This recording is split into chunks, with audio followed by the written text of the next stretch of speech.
Hey kids, this is Ivan. How you doing? Well, we've talked enough about the action economy in 5th edition Dungeons and Dragons as I understand it, as I've experienced it. But now, what does all that mean? What's the actual practical value of all this outside of playing the game in a really ridiculously codified manner where, I take my move and I take my action and maybe, oh, you have a bonus action. Timmy, I take my bonus action. And here's what it is. What about real play? What about what actually happens? And to me, the value in understanding how this action economy works and wrapping my head around it, wrapping your head around it, would be simply, well, now how do I actually make judgment calls? When I'm actually running the game, when we're actually playing the game, and somebody says, well, I want to do this, because we're declaring actions, how do we actually, make sure that we're not being too restrictive and saying, oh, no, you can't do any more than that. But at the same time, how do we make sure that we're not being too permissive and, allowing people to do too much? We're asking for too much. And so I think that's the big value in kind of understanding how all this works. And of course, one of my preferred styles is playing some of the older games that you'll find back on my shelf where it's much more loosey-goosey. And, we let people do things based upon what seems to make sense. We make judgment calls. Oh yeah, look, it sounds like you could do that in this amount of time. Or no, you're really asking for way too much. I think you can still do that here, but I think the idea is this gives you a way to conceptualize it and understand it. But first, let me give you a really ridiculous example of what something that somebody could do by the book. I checked. Let's say we have a 5th level fighter, and he is prone. He's on the ground. He's holding a dagger in his offhand. So, on his turn, and for the rest of the round, as things start to happen, here's what he can do. He can stand up using half of his move. He can then move 15 feet, which is the other half of his move if he's got a move of 30 or speed of 30 right now, if he's unencumbered enough. He can draw his short sword as part of his interacting with an object or a feature of the environment with your move or as a part of your move or action. I specifically put it in, have him draw his sword and not his offhand weapon in case somebody would say, well, you really can't do that as part of your bonus action. You can only do that as part of your action. Okay? He's drawn his short sword. He can now take his action and attack twice because he's a 5th level fighter. So he steps up to somebody 15 feet away, starts whacking at him. He can then attack them with the dagger as his bonus action because he gets a bonus action because he's got that dagger in the other hand. And that's the definition of dual wielding is it gives you this bonus action because you've got this other light weapon in your other hand. Okay. If this opponent then decides to try to retreat without disengaging, they don't actively defend at that point, well then this gives our 5th level fighter an attack of opportunity. So he can attack them once more. He's attacked them 4 times at this point. Let's say another opponent rushes in. Our fighter's had his turn, but still things can happen to him. Another opponent rushes in and attempts to grapple him. Well, this is a contested roll, and he gets to make his athletics check or acrobatics check. But let's just say that our Gork the fighter's athletics is better, so he chooses to do that, and he can oppose this grapple with his athletics. And so let's just say he wins. He gets him off. It's not a reaction. It's just something that happens as a part of being grappled. You get to resist. You get to make a contested roll. We've rolled a bunch of times already for this guy. I think this is the 5th time he's actually rolled dice. Then, let's say he's having a really bad day, and a lot of spellcasters hate him on the other side. So let's say he has to roll a saving throw because somebody shoots him with poison spray, and he has to make that Constitution saving throw to not take 1d12 damage. And somebody else casts acid splash at him, and he has to make a dex save to get out of the way of that. And somebody else, a druid, casts the sacred flame, and they throws it at him, and he has to make a dex save. So they all use cantrips on him at that point.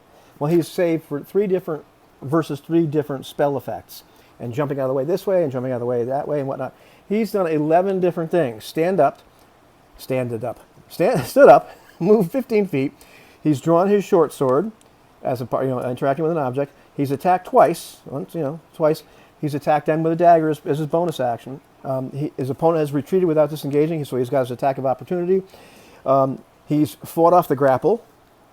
Then he saved through versus 3 different cantrips, so he had to jump out of the way. So he's done a bunch of things where he's actually had to move around the entire time. These are not static things. These are things where he's flailing and moving his feet and his arms and all this kind of stuff. But by the book, this can all happen in one round. And this 5th level fighter, and I purposely made it really ridiculous, like this guy's having a very bad day, he can do all of those things. So, for the most part, that's not really what's going to happen in most of our games. We're not going to have these incredibly detailed rounds where people are doing that. But certainly, the game is built, and this is definitely illustrates the idea that the game is built.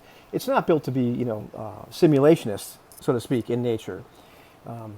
It's built to be more abstract. It's built to be more cinematic. It's built to be, more like larger than life and kind of genre appropriate, that sort of thing. It's not built to be simulationist.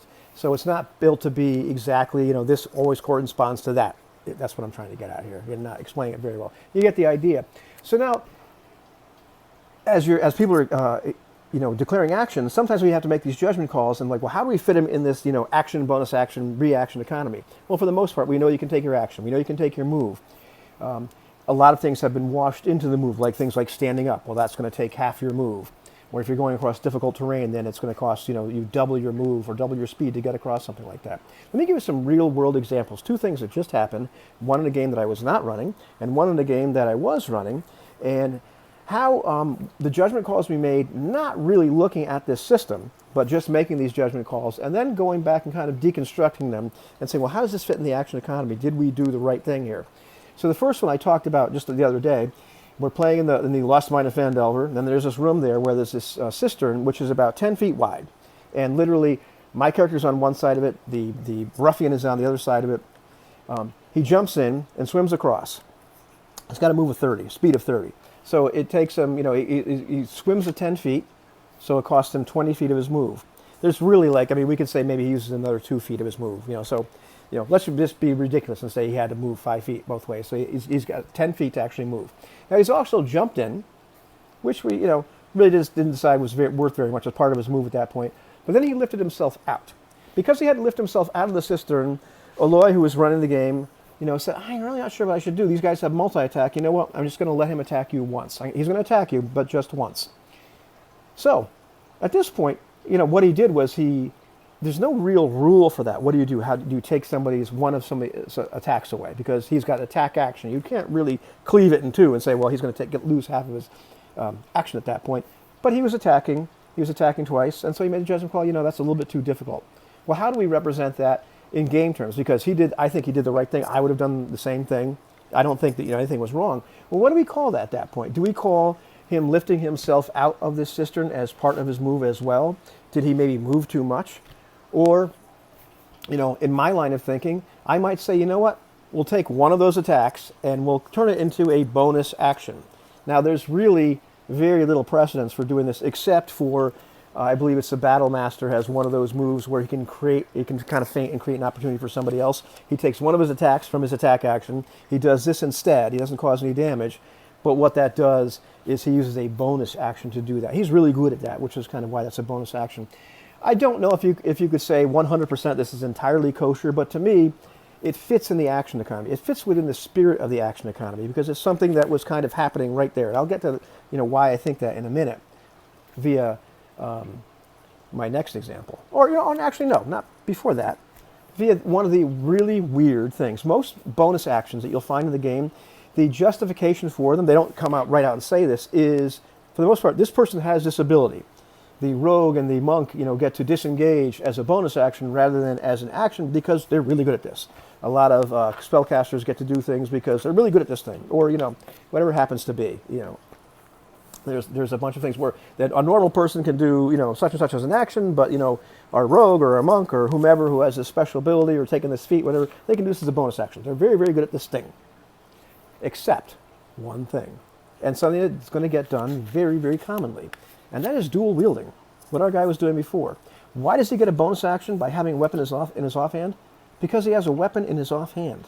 Because it's there. Because it's something, at that point, logically, this is something he could interact with. So, based upon that line of thinking, and you may disagree with me, which is great, I'm thinking, well, at that point, yeah, it makes kind of sense that while the cistern is there, this guy needs to hoist himself over at this point. Yeah, okay. It makes sense in the action economy to penalize him, one of his attacks out of his attack action, and we'll turn that into, I guess we'll call it a bonus action, for lack of anything else. And to me, it works. It's not something, even though the rules, will say, well, you're only granted this unless a certain feature of the game grants it to you. Okay, well, feature of the game in this case is the guy at the sword in his hand. To me, a feature of this game at this point is the thing is there. But it's going to come at a cost. And the opportunity cost, as CJ would say, is it's going to cost you one of your attacks. It's not going to cost you your whole action. It's It's going to cost you that much. I think that was a fair call. Somebody else could have ruled that maybe he was able to just, he had to use his action to do that. That might be okay too. But he only used half his move to stand up. We could say he used the other half of his move to get out. Anyhow, there's different ways to adjudicate. I'm saying I like the way Eloy did it, and I think that's a fair way to conceptualize it. Okay, let me give you a second example. And you may disagree with me, and leave me why in the comments, which is fine. One of the kids that I'm running the game for at the library, what she really, really likes to do is to jump on something and then jump down and whack somebody. Now this causes, no actual mechanical benefit. It gives her no mechanical benefit. It's just something that looks cool. It looks really cinematic. When possible, if she wants to do something like that, I just let her do it. If it's somewhat difficult, though, which is what happened the very first time, there's a wagon that's overturned. There's some horrid creature there. What she wants to do is to run up. She had plenty of move to do this. Run up, jump on the wagon, and then jump off and attack the creature. I thought that looked really cool. I thought that was a really decent thing. But I thought to myself, okay, well, this is a little bit tougher. As far as like difficult terrain, yeah. I mean, jumping on top of the wagon, well, maybe I'm going to give her a 2-to-1 by the rules. Well, what is that, 2 feet? It's really not going to impede her move at all. I could let her do that way, but it's not, she's not moving that much to begin with. So, okay, well, what am I going to do here? Because it sounds like this might be a little bit difficult. And what I did was I assigned it a difficulty number. I said, you're going to have to make an athletics check to see if you can do that. If she failed, I might have said, you jump up there, you kind of teeter-totter, and you lost your attack. Or I might have just said that, you weren't able to do it, as well as you thought you were going to do, and I might have had her attack at disadvantage, whatever it happened to be. Something like that. I probably would have had her attack at disadvantage at that particular point, and she would have given me a look. But I figured, hey, it's fair. You want to do something really cinematic, let's do it. And so she won. So what exactly is that at that point? Where does that fit into the action economy? And what I'm talking about is she rolled dice again. Because as I'm talking to my friend Jose and Eloy, we have these detailed conversations about this. We really need to, what we want to do is get us together as like some kind of sports center thing and have the three of us talk on a Zoom talk. And I'll put that up here because we argue about it, but it's really, really good dialogue. It's all devil's advocate stuff, and we're not fighting, But really, the really thought-provoking stuff, and it really comes out with a different angle on a whole bunch of this stuff. But one of the things that Eloy said, well, he kind of rules that you have to roll dice for this, for the most part, that should be an action. And I understand that mindset. But here I'm thinking to myself, okay, well, I really don't think this ought to, take her attack away at this point because I thought it looked cool, but also because it just didn't seem to make sense. It seemed like she should be able to do this if she succeeds at an athletics check. What is that athletics check at that point? Where does that fit into the action economy? Is that just part of her move and she had to check for part of a move? And I'm going to rule or say, as I'm deconstructing it, that might have been a bonus action. Why? Because she did a bonus action jumping up on top of that wagon because it was there. Just like the main gauche was in my left hand, and that's why I had a bonus action for attacking that way.